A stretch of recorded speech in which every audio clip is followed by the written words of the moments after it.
This episode is sponsored by JB Media. Tired of searching the web for a map that really brings to life the world you're setting for your players? Have you ever found one that's almost what you're looking for, but you need to add a little chaos and destruction to it? Look no further. JB Media designs maps and assets for your virtual tabletop. That's right. If you have a vision, JB Media can bring it to life, creating an immersive experience for your players that's unique to your campaign. Whether you're looking for a custom map for your VTT or simply assets for your maps, JB Media has you covered. You'll find bundles for summoning circles, ruins, rubble, things that are definitely not mimics, and more. Available for purchase on Roll20 and Patreon. Check out their work and give them a follow on Instagram at jbmedia.dnd and on Patreon. Links provided below in the episode description.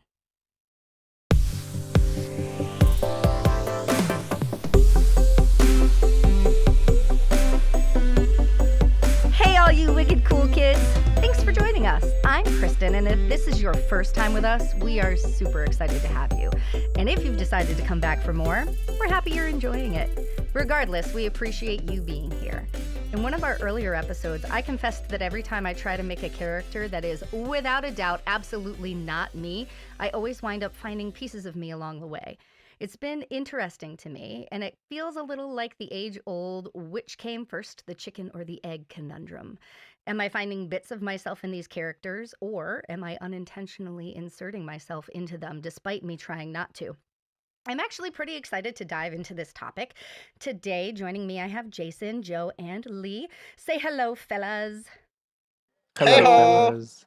Hello, fellas. Oh, knock it off, you. So I say I'm surprised, but I really shouldn't be. I've seen Dungeons & Dragons literally offered as therapy in several different modalities to overcome social issues and recover from and work through different trauma and more. So exploring yourself while you are playing a character really, I think, just is part of it. So let's start. I can't be the only one that's had this epiphany, right? Do you all find that this happens to you? Pretty constantly, yeah. Yeah. So whether or not you have pieces of you in there to start, do you feel like you wind up finding yourself in characters along the way? And I have a special note here to look at Lee specifically. And if you don't answer this question with the elaboration that I want you to, I'm going to have to keep poking and prodding you. So this is your fair warning that I know the answer to this, and I want you to realize the answer to this. But Kristin, you've already tied him up. How much more do you want to do to him? Listen, I get at least 3 more sucker punches in before the end of the episode. Can I just clarify that I know for sure that Lee always gets consent before he inserts himself into any characters? I do. It's the only In case way. anyone was worried. This is why we have the explicit marking on this episode. I definitely do find myself in most of my characters. I don't know if it is intentional or not, though. But yeah, it feels like you do this to sort of make the character personal to you, so it's a special character. That's how I feel anyway. When I stumble upon it and I figure, oh shit, this is a little bit of me in this character. It just makes it like the experiences you have role playing that much more personal to you. So I think that's why I end up doing it without realizing. I don't know if they're annoying traits that I put in the characters or anything like that, because I don't find myself annoying, so it's that. But yeah, it's a difficult one. You can't just go, I mean, I don't know if people find my characters annoying because I don't know that I'm annoying. Stop. Don't beat yourself up. We're talking. Maybe that's part of what you process, though. Like, hey, is my character annoying because people really think that I'm annoying? And so, like, you look for the reception. Yeah, I mean, it's fair, but I'm not. Maybe. This is not a session to beat you up. I'm in charge of beating you up. You can't beat you up. Yeah. Also, I mean, Juniper is probably one of the most annoying characters I've ever had to run. That's fair. So, I mean, listen, it wasn't my turn yet. And not in a way that it's like annoying and it's a bad annoying. It's like her character is supposed to be annoying, and it's chaotic, and it's cool, and it's nice. So even annoying characters can be played well as long as it's not annoying to the detriment of the other players. That's That's it's fair. fine. I mean, I think as well as that, I don't want to be mean, so I'll be very careful how I pick my words. But Juniper, using that example, Juniper talks hard and fast, right, and pretty Yeah. non-stop. Yeah. And it is entertaining. There is the opportunity for it to be annoying in a good, positive, like, we need to do something about this way. And actually, Jason, you as DM then introduced the mozzarella balls, which was perfect because it means whenever we need to, like, before it gets obstructive and distracting from what we're supposed to be doing, then one of our other players can just shove a mozzarella ball in your face and you can't talk anymore. And it deals with all the problematic symptoms of that character.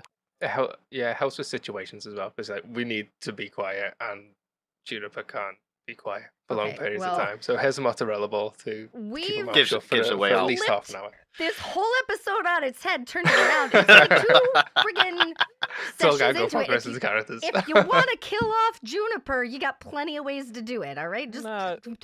We're going to hit a hard reset button. We're not talking about Juniper being annoying right now. I personally know I'm annoying, and I'm happy to bring it all to you. Finding pieces of you, as you all have just, on very clear grounds told me that the pieces of me in Juniper that you find align with Kristin as a person is just how annoying I am. What kind of pieces of you do you find in your characters? Have you found along the way? Joe, go ahead and continue on. I'll berate myself because I think there's elements of every one of my characters that could be irritating, and I will say it was not an epiphany to me that there's elements of me in all of my characters. I think, generally speaking, because I find it easier to create a backstory from what I know rather than something that's completely obscure to me. So most of my characters, or at least the ones that I've played the most, I've started with something either I like about myself and exaggerate it, or start with something I wish I had and exaggerate it. Like, Oh. okay, this sounds really, really, it might sound strange, but right, Odo. He is small and irritating and brash and just, but he is also very naive, which I acknowledge that I am, especially when it comes to relationships, and that was a big deal for me for a long time.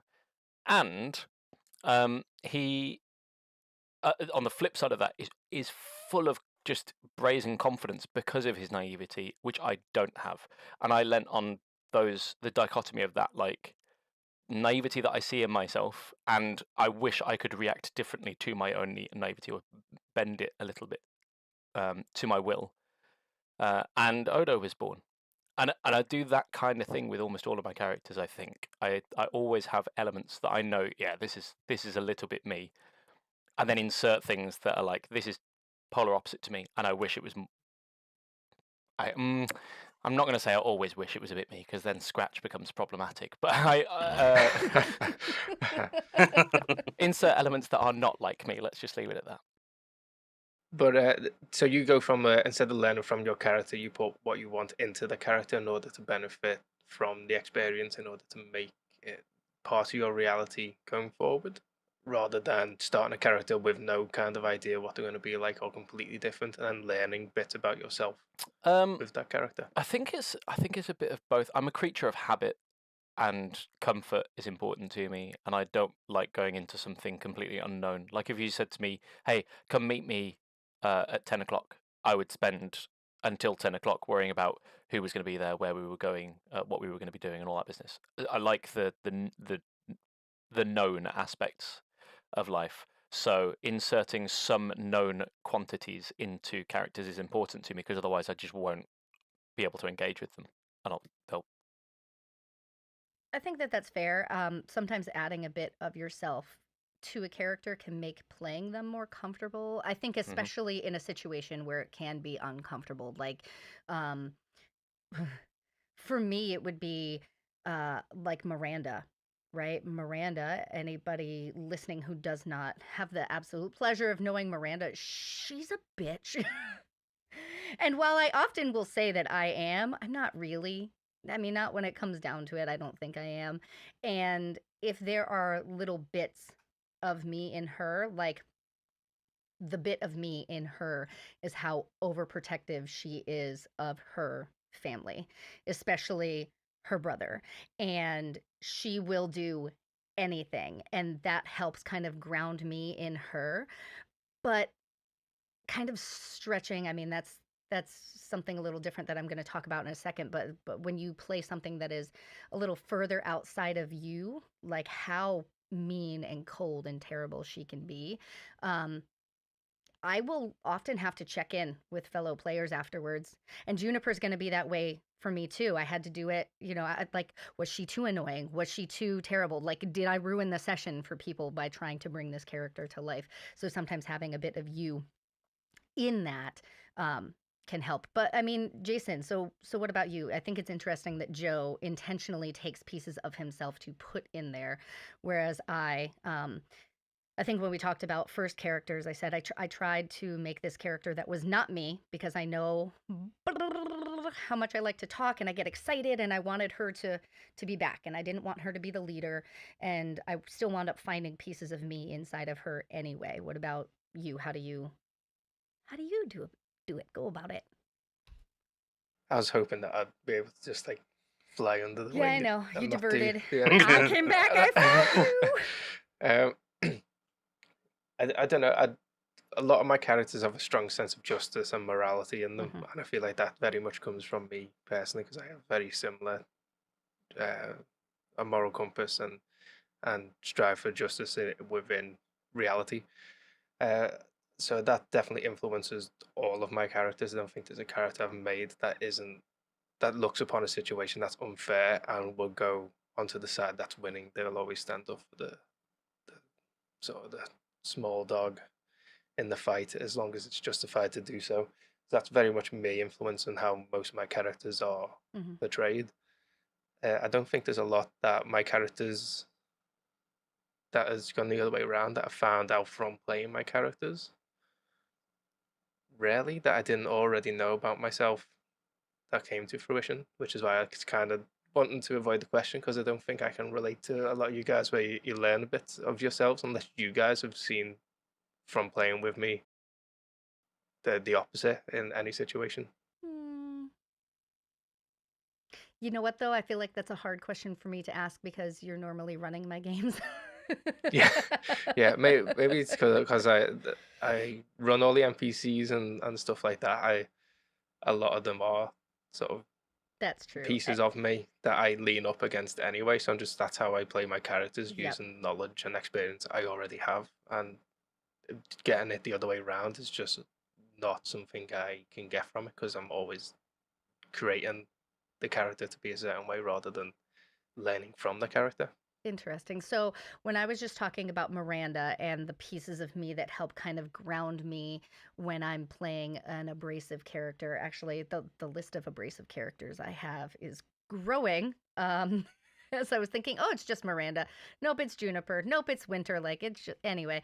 Don't you nod your head like that. But are there pieces? Let's take Willie for example. He's not the nicest of guys. I think that when you talk about inserting your sense of justice there, that I can see that. But do you do things like that? You intentionally put a little bit of Jason in there when you have a more abrasive character to help kind of keep you grounded and not completely. I think sometimes I use my moral compass and my sense of justice in order to pull on the experience of real life and go, oh, when people have said this, it's it's a mocking or hating this person, so I'm gonna comically use that situation in order to play that out in this. And I know the players that I'm with can see it as a joke and it's not serious, so I can get away with being like slightly misogynistic as an old grumpy old man or like beating down on the younglings in the group and stuff like that because you guys know it's jokes. So it's kind of like the unwritten contract that I we all agree that these things are bad, but in the right situation, because of the character, you're not going to go overboard, but you can still implement bits of it in there.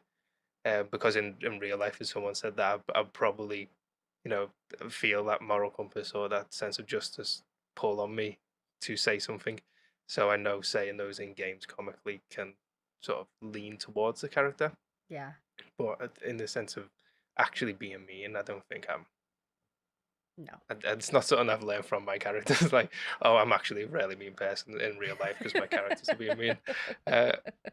I only use experiences that I know people have gone through in the real world and use them as examples. It's fair. And I honestly, the more I play and the longer that list becomes for me of characters that tend to be a little harder and more abrasive, I kind of like what that opens up in terms of role play situations. Like you say, misogyny.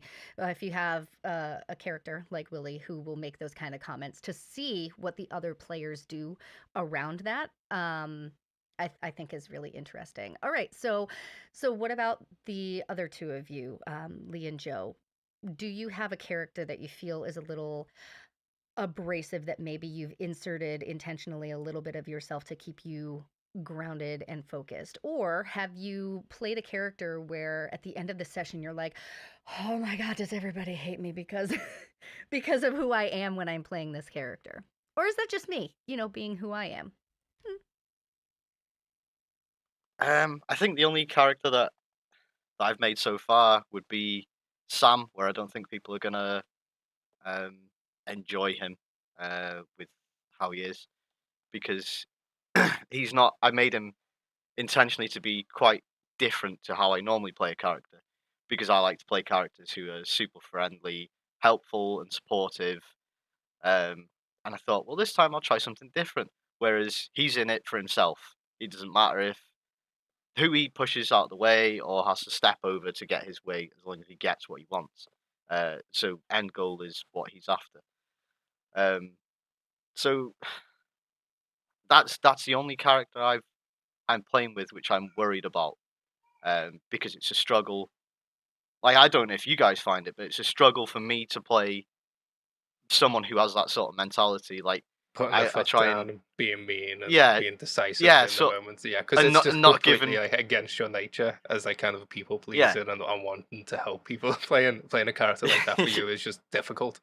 In yeah, order to do it's a that. real Yeah. struggle, because you just, I don't know, it just feels wrong inside. Like, these aren't decisions I would make to do, and they feel terrible. But it's interesting to see how it's going to play out. Um, like I said, I like to play characters who are very much helpful. Um, Because that's who I you don't are. know. It's Although I do want to say, and then we'll circle back to Joe. So Joe, have your wheels turning.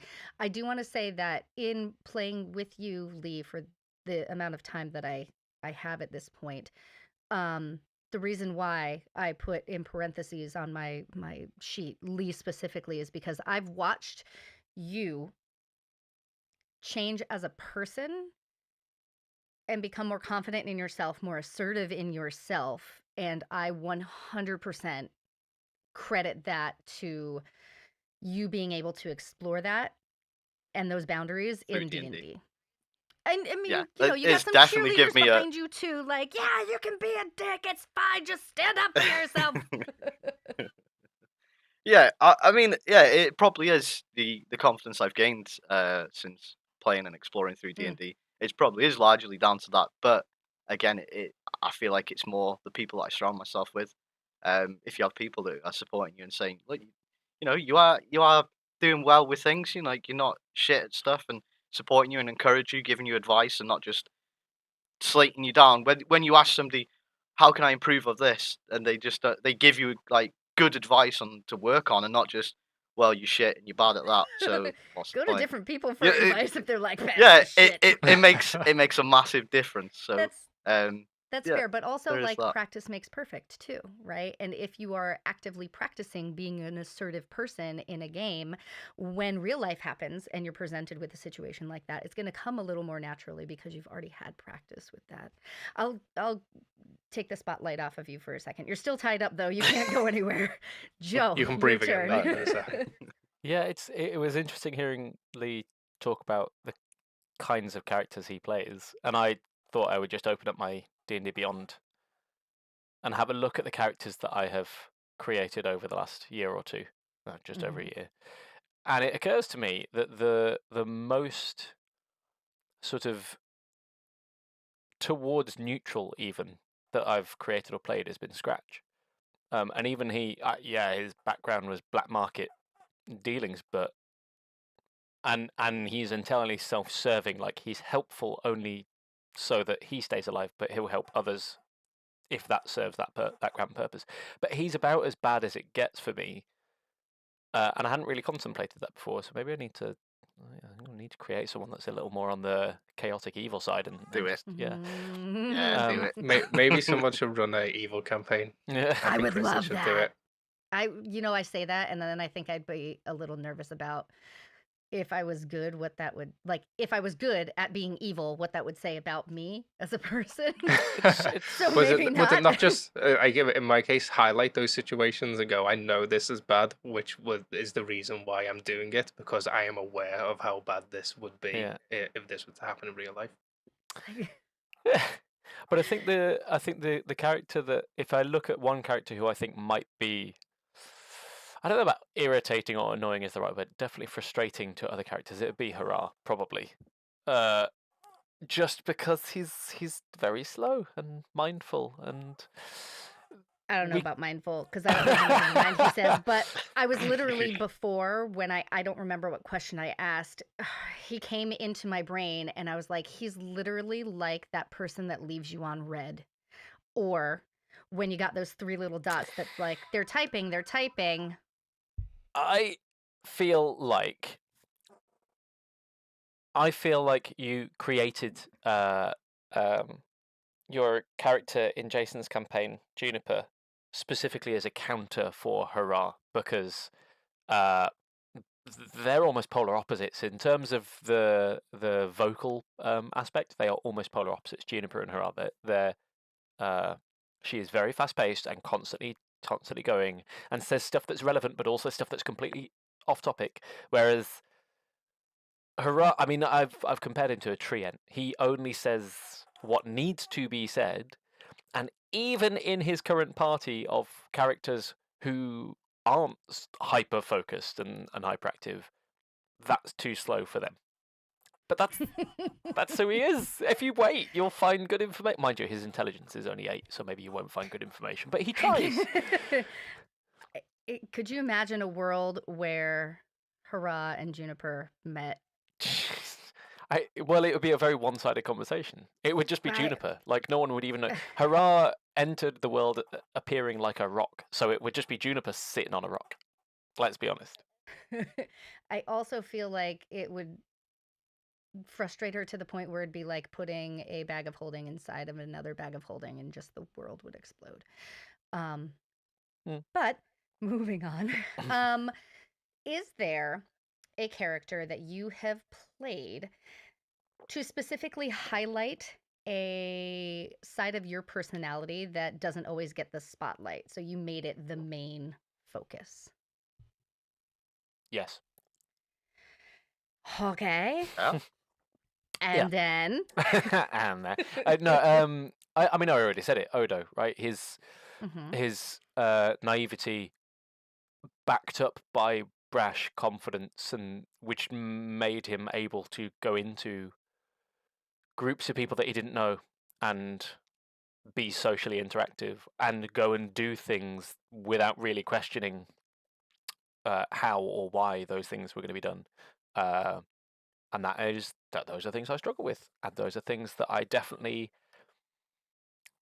developed because of playing Odo and seeing the reactions of people in a game where it's safe to play around.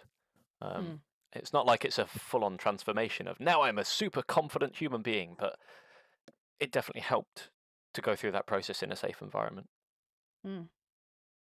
I don't know if there's a character that I've made purposely to express certain parts of me.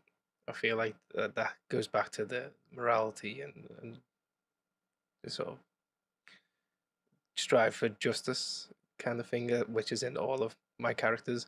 I often make my characters vegetarian just because I'm often sometimes like for Zachariah's case they cook, and I don't know how to really describe cooking meat these days. It's just not information that I have in my brain. Yep. So it's easier for me to say, oh, the vegetarian and they cook this vegetarian meal because I do that in real life.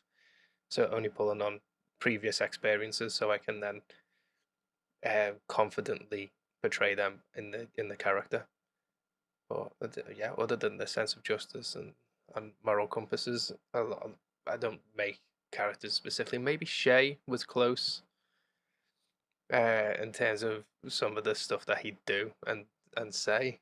Um, Zachariah probably comes close in terms of he's very into the cooking, um, romantic relationships he struggles with, which is something that I struggled with in the past as well. So he gets a little bit of that from me, and I don't know, again, he's got a really strong sense of justice and wants to look out for those around him. And even though he can be horrible at times, he does have some kind of moral code back there that he tries to work on. But it's always open him up any character to change as well. What would convince the character to change their ways, and what would convince me, and would that be the same for the character? So in Willie's case, he's a dick, but if he were to be pulled aside by somebody and somebody said, like, listen, this is upsetting for people, and explained it in a way, he's open to change. He's not doing it because he wants to be a dick. It's just how he is. And I think there's a fine line of allowing your character to change when they are being annoying like that and develop as a character, instead of putting your heels in the ground and go, no, my character's a dick and he's always going to be a dick through the entire campaign and there's no way to change. Okay, but then you're just going to be a dick for the entire campaign. Being a dick for the sake of being a dick. That's it. So I feel like having the option, or at least putting the option in there of what would convince my character to be better, is always at the back of my mind, because that's always how I ask myself every day, how do I become better? Yep. And maybe that's why I implement that kind of rule system into my characters. Of, if I can grow, then surely my characters in this fictional world can also grow. Yep. So. I love the idea of personal growth. And actually, so going back to Juniper, I'm just going to explain her because obviously outside of the room of 4 of us right now, there are only 2 other people that know Juniper. So Juniper is a Kender, and she talks very fast. She's very chaotic, and she's got a goal. She's from the Feywild, and she's not currently in the Feywild, and she doesn't understand why things don't work the right way. She's only been out of the Feywild. I think this was the second time now. Second time.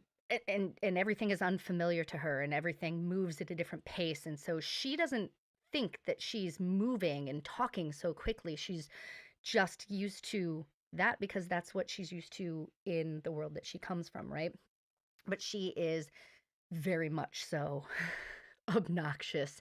And we discussed this before I even brought Juniper to the table, right? Juniper went through several iterations. And I actually already, Jason, when we had that pregame talked about potential character arcs for her. I anticipate there are several things in her backstory I have given as catalysts for change, and I expect that she will go through some sort of journey and hopefully at the end become a little less obnoxious or more tolerable, one of the 2 of them. But I think that character growth, especially in situations like that where you have those kind of prickly characters, is always just kind of amazing to witness. And I'm just even going to say, if it's not you personally exploring part of it, I think that it's helpful to watch other people go through that as an active participant in the story. You know what I mean? Like Jason, watching your character go through some sort of arc. It's helpful for me as Kristin to watch you go through that. But speaking of which, has any particular character of yours, I feel like Jason's going to say no, has any character of yours actually changed you as a person? And again, Lee, you are tied up. I wrote, I would love to start with Lee on this one because if he says no, I'm going to tell him exactly why he's wrong. So the question again is, has any character actually changed you as a person? Well, I feel like a combination of all of them, Mm-hmm. really. I think one character that I think's impacted me the most, I think I probably put a bit too much of Lee in that character when making them, was my first Isaac, My Isaac. Isaac version 1. Yes. Yeah, your Isaac, Yes. where, so he was just a guy, came from rich background and wanted to just help people, and went off into the world with that set in his head. Um, and yeah, it didn't end well for him, and it just yeah, because you put something into a character, um, where you want them to do good and succeed and help people, and if that doesn't happen, then obviously it feels bad for you. And I felt very very grim, like I'd lost a piece of me when that character had passed.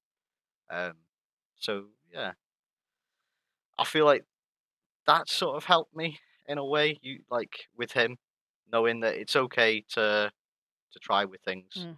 If they don't succeed, it's you can always try again. Keep going. Don't just give up at the first hurdle. Well, I'm glad Um, that you answered the correct way, because I was gonna have to I was gonna have to stop you and basically tell you about Isaac. But yeah, I agree. I think that Isaac was really helpful to you. I know I've spoken even to your wife about it. I think that yeah, Isaac was very helpful to you as a person, for many reasons.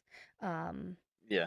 yeah, It was like I wouldn't say a traumatic experience, but it was a hell of an experience yeah. losing him. I don't think like a lot. I don't. Well, I'm not sure if it's the same for everybody, but when you put something in a character like that and you do lose them, there is that like that certain feeling of loss and Hmm. mourning. Um, but it was like to the point where I don't really feel like I want to play D&D again because what happens if this happens Yeah, again? I mean, But I feel like you took the word away, but I'm gonna say that it was a little traumatic. Like it was traumatic for me on the other side of it. Still walking around with his ashes on my friggin' hip bag. Like I I think that it was very traumatic, and I think because you had gone through a personal evolution and you were gaining traction with it, and all of a sudden it just felt like the door was slammed, right? I was didn't get to finish that chapter. for our one shot that turned into like a 5 shot for Elika, right? Elika is really the only Yeah, character I've truly lost, forever lost, I think. Um, and that was painful, but I cannot even imagine one of my characters dying and having it being more traumatic for me than actually losing Isaac was. So, yeah. yeah, I'm gonna put that word on it. Um, okay, so I'm gonna wait until the end to have Jason tell me no. What about you, Joe? Has any character actually changed you as a person, do you think?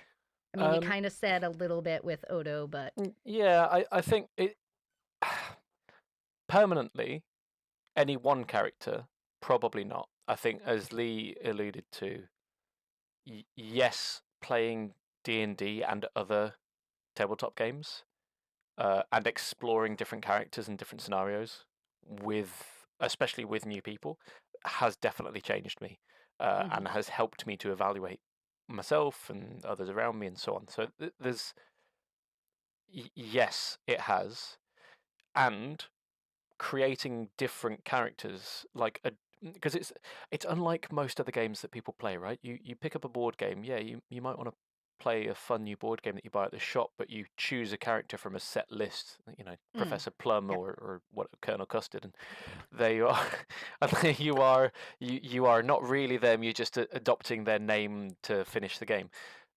This is something where you can truly embrace. Well, you don't have to, but you can truly embrace a different personality for a very short period of time, and that mhm, is very empowering. Like you say, Odo definitely did have an impact on me, but I think the larger impact comes from experimentation with many characters rather Mhm. than any one particular character individually. It's been fun. I loved it. Fair. Jason, I'm ready for your no now. No. But I do. D&D as a whole has definitely changed me as a person. I Mhm. don't think I can put it down to any of the characters that I have played, but the community and the experience and the playing through situations has allowed me to see more clearly. I Mhm. don't think that's down to the characters I have played though, but definitely D&D at its core has changed me, or role-playing games at its core has changed me personally. Yeah. But I can't put it down to any characters that have done it. It's opened opportunities to do things, and the characters kind of always I'd like to play the character with the motivations in hand Yeah. and see how it plays out. But I don't think I can't put a finger on any character. As I said, when a character's gone or the campaign ends, they purged, and Ugh, so I I just hate it. when I play those characters, I often disassociate myself anyway. So it's very unlikely it even gets to me to change me at all. I mean, No, need closure. Mm. Gotta have closure on a character or something. I can't. No. I will say you and I have talked about using our voice acting essentially, like in the car when we're driving around with the kids and whatnot. Like Mm. that happens. I have there's the whole like what would Jesus do sort of phrase. I have found myself in certain circumstances sort of think, what would Scratch do? What would Hurrah do? What would Mhm. Odo do? And in that way, yeah, it's definitely changed me because there have been times when I've just been like, I need to woosah and I need a different perspective on this and I'm on my Mhm. own, so I have to find that perspective from somewhere else. So although it hasn't changed my personality, it's definitely changed my outlook. Yeah. And You and honestly, the 8 of you in your brain. this is it. But probably if I look at it from that outlook, probably Scratch has changed me more than anyone else, which is really Is that weird. concerning? Might be concerned now. Yeah. Yeah. Knowing a bit of Scratch. But also, I think there might be some value in playing a D&D campaign as yourself, Mm. No, I'd be thank you. terrified. and just Yeah. there's online things there that will stat you based on the answers that you put in. Use them, play the campaign as Ugh. yourself, and what you're like. Just be you in that campaign, and let the DM throw situations at you, and act as you would in order to dramatically explore yourself within the boundaries of a D&D system. I think there's That just good makes me value very in that. shaky. Bleh. Maybe you can run it for us then, Kristen, until No. you're ready. I mean, Either you run it or I will. I'm very excited about this prospect. I mean, you can do it. I would be willing to do it for a short period of time in a very safe, cozy space, but I mean, I play D&D so I could get rid of myself for a second. I don't Is it wanna much different than playing the online escape rooms that we play? Because we're all just playing ourselves, trying to get out of a situation in those. I don't know. I don't want to think about it too much. It makes me nervous. Ugh. Maybe. Maybe. I mean, listen, if we're being perfectly honest, this isn't going to now turn into a therapy session, right? If we're being perfectly honest, Maybe that's what it is, though. Maybe that's the it point could of, be. of Like I started this whole thing out saying that D&D can be used for therapy and is used for therapy in several different applications. And I'll elaborate a little more on that in a second, but I just like I think I think I like I said it always surprises me, although it shouldn't. I try and find characters who are not me, and ultimately I always wind up finding pieces of me inside it, and I explore those. But they're generally pieces that I have kind of shoved down. And if I think I do like exposing them and kind of sitting with it and exploring it a little bit. Like Marigold, for those people that don't know her, she was a halfling little cleric. She was a sweet thing, and she apologized for everything. And I took it to the nth degree, but I do that. and I didn't You realize how apologized much for I the did it until sneezing I was trying earlier. to personify it, and then I was like, shit, I I do this. I apologize for shit that's not my fault all the time. All the time. And then watching it happen with her and watching how people kind of as a third person party, because now I'm not first person exploring it, I'm kind of third person exploring it, was really interesting and helpful to me to bring back into my life. So I don't know. Now it feels slightly worse when Fawn pulled you up on it. I know. I was like, why are you apologizing all the time? I mean, Can but you that was a stop? little bit of Jason knowing Kristin too, I think. Like, stop apologizing. You tell me all the time, like, stop You apologizing sneeze for and you're like, sorry, and I I'm like, know. why are you apologizing for a bodily function that you cannot decide whether you do or not? I think for me, the character that probably changed me the most or had the biggest impact on me, or maybe just because it's the freshest, was actually Daisha.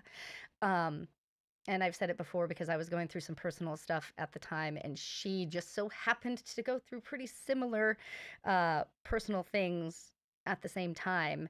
It was really helpful um, for me to process that in third person and kind of, like Joe said, what would Jesus do? It was what would Daisha do, and how she processed that and what she took away with that empowered me in real life to make the decisions that I needed to in my personal life. I love that. Anyway, um, moving on a little bit, it's something that we've talked about before. So I'm in several different groups on Facebook that talk about Dungeons and Dragons in different capacities.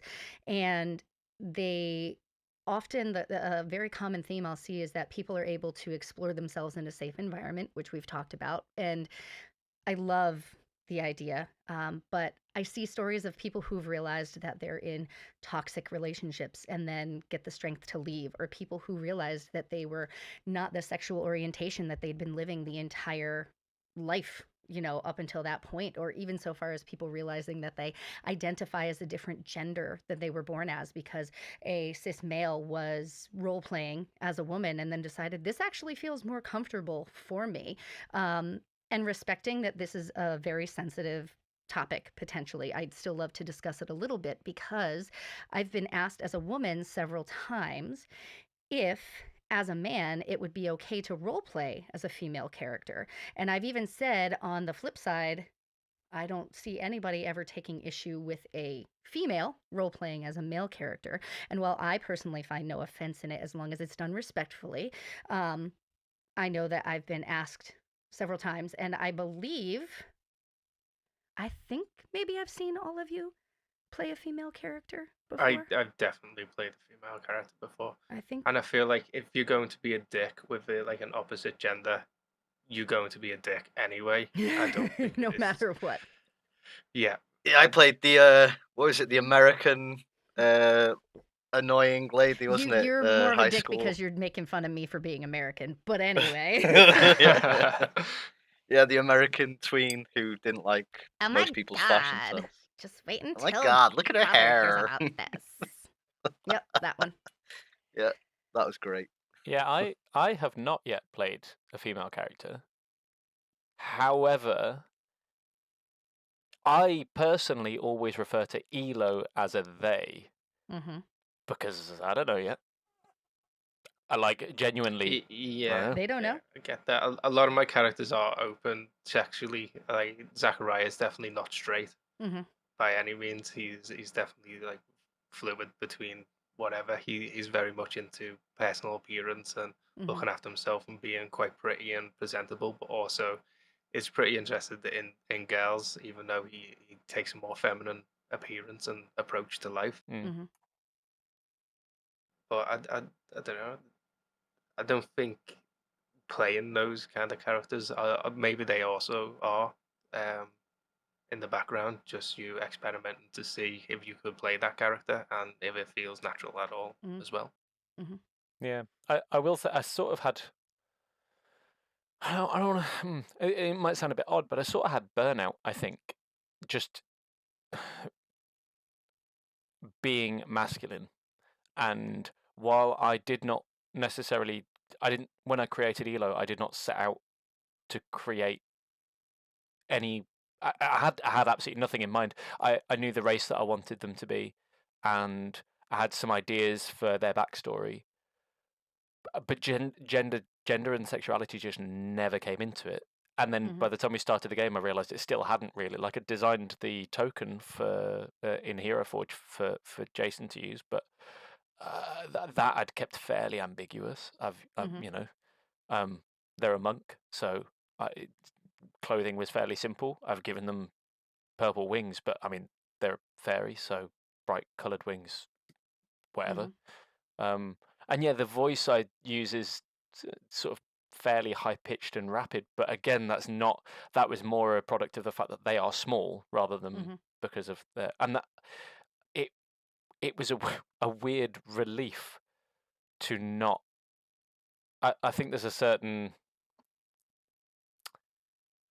This is going to sound terrible, but I think there's a certain pressure when you are building. I was going to say pressure. I didn't want to interrupt you.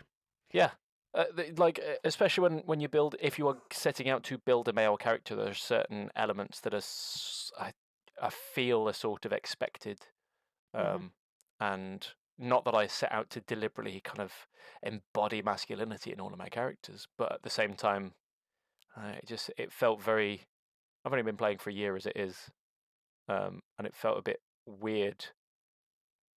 I don't know. It was just a relief. It was very, very freeing to not even think about it, not have it a consideration at all. Yeah, I mean, I've played. Who was it was Fingy's husband that I played with Yuli. Oh, Nathaniel. Francois. Francois. Nutty. And Nathaniel. And I always thought maybe if I play, because they were like a barbarian fighter, and they had rage, and I thought barbarians are always quite a masculine class, regardless of gender. It's quite, because it's just kind of built into it. You're going around smacking things, getting angry, and that just feels very masculine to me. But playing Nathaniel, who's a very feminine male as a barbarian, was quite interesting. Hairdresser, as it were. I was gonna say hairdresser. Uses like these huge scissors to whack people with. Was quite fun. So playing around with those kind of the stereotypical classes being more masculine and now spinning a feminine touch onto them is quite interesting, and comes out with some really cool situations and role play opportunities. It's great. I want to, I think, speak a little on it from the opposite side. So like I said, I've been asked several times by men if I would be offended if they played a woman, and the answer for me personally is absolutely not. But I specifically kind of talking to what Joe was saying. As a mom of 3 boys, I think I've always been aware, but I'm very keenly aware of the societal pressure on men to be a certain way. You can't show emotions. You have to portray yourself as this. You have to be strong. You have to be this. You have to be that. And I absolutely could see you finding relief in taking off the pressure of being masculine for a second, because I feel like there's a lot of societal pressure on men to be a certain way, and a little bit of escapism here to say, like, you know what? I don't have to be strong. I can sit here and, splash around in a puddle of my tears because I was sad about something and I allowed myself to cry. And that may I be so bold to say it might even be healthy to explore that side of you in a safe environment like this. But it's go ahead.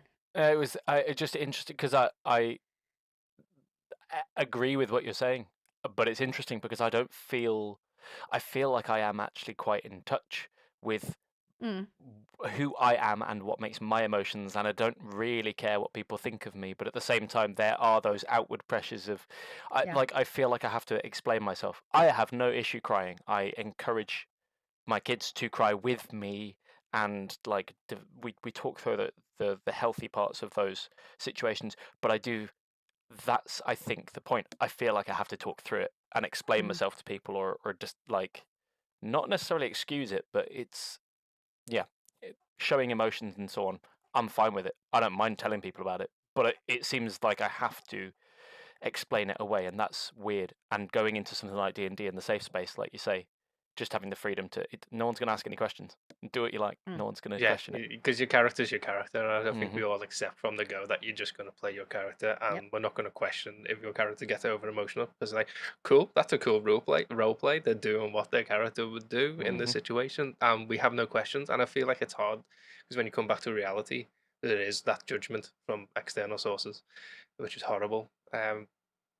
And it's especially like you said that you get a lot of males asking you if they can play women, and I Mhm. think it just depends how they're going to play them. Because some of Right. the more I watched a video not too long ago, and it explained like strong female characters and what the difference is between some of the classics like Ripley from the Alien movie Mhm. compared to what they're doing with like Marvel now, and they're just forcing strong female characters out there without any actual content Mhm. for them to be a strong female character. That her role in Alien was written for a man, but a woman played it, and it Mhm. played it well. And I feel like playing a female character is you play it well when it doesn't matter what the gender is. Mhm. Yeah. You could have played any gender, but the character is still good. And I feel like you have to keep that in the back of your mind and just go, am I doing this because it's female, or am Mhm. I doing this because it's what the character would do? Yep. And I feel like there's a distinction there and a fine line of, is this insulting? Am I just portraying how I view women into this character, Mhm. or am I just playing this character? And I feel like there's a fine line there that you have to really master in order to play those characters, in order to not offend people who might be listening. For sure. How do you, Kristen, feel? Because on that topic, Jason, like the playing how I feel or what I think about a certain type of person or a certain gender or what have you.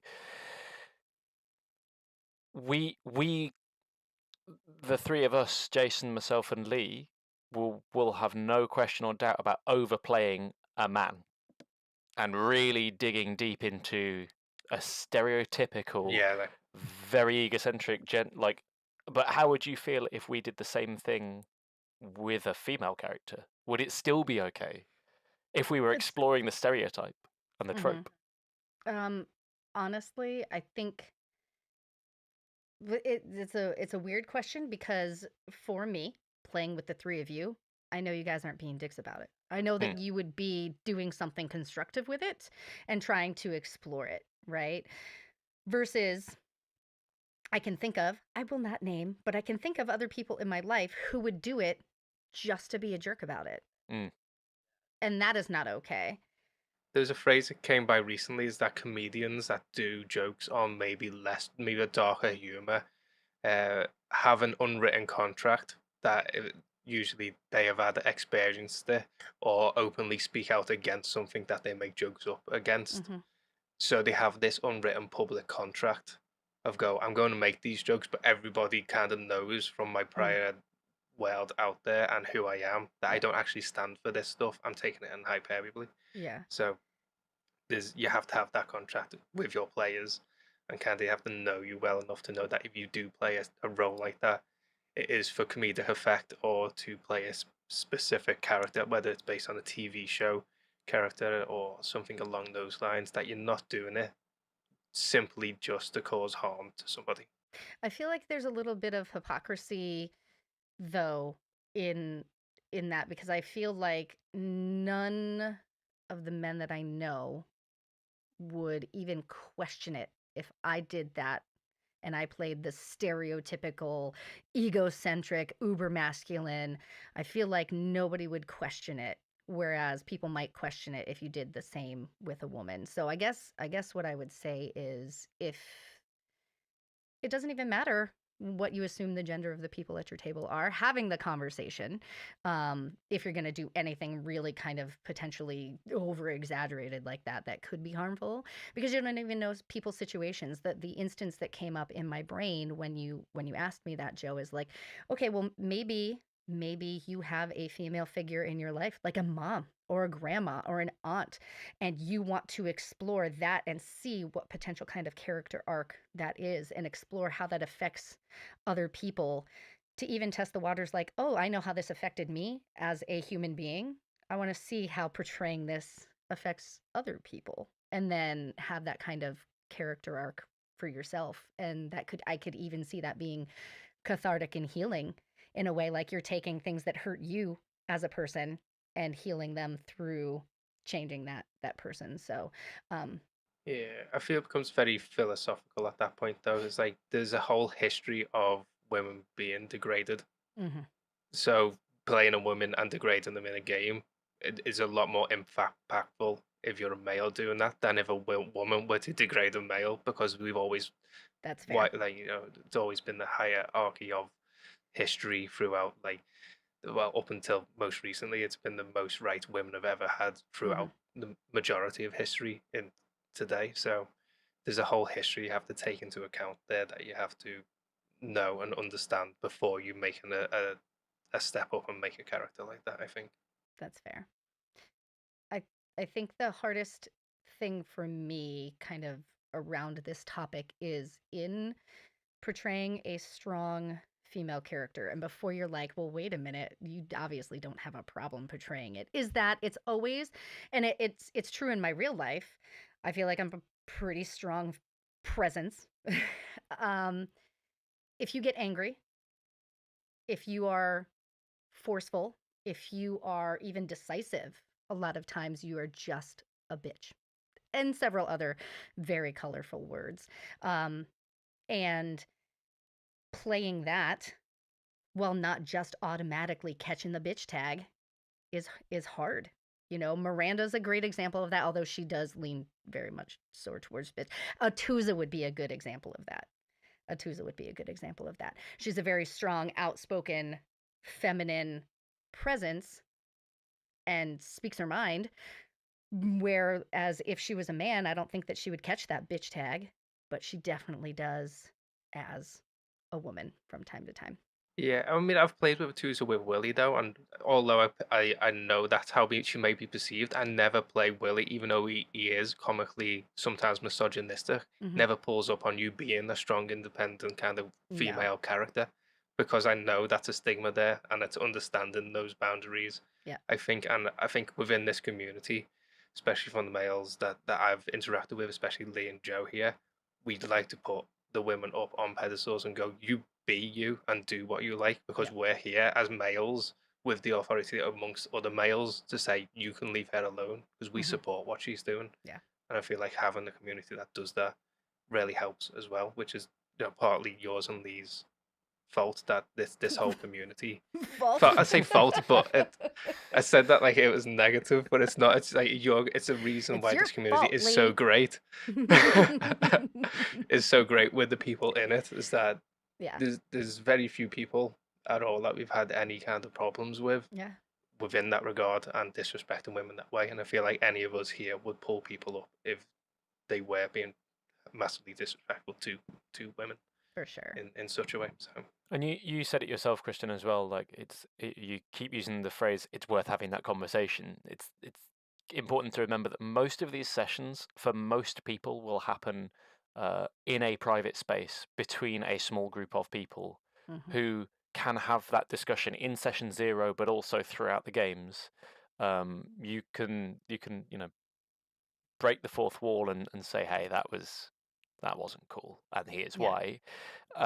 And you should be playing with people who you can have those interactions with. That you do Mhm. feel okay saying, "I appreciate what you're doing, but Yeah. here's how I felt about it," and not being berated for it. And as long as that's true, Yep. you're fine. No one else is seeing it. Which also means for the person playing the character, you can kind of, as long as discussions have happened, don't be afraid to explore the character roles and sort of personalities that you want to explore, because ultimately it's between you and the other players in the room, and as long as you've had a discussion about I'm going to be like this, is everyone okay with that?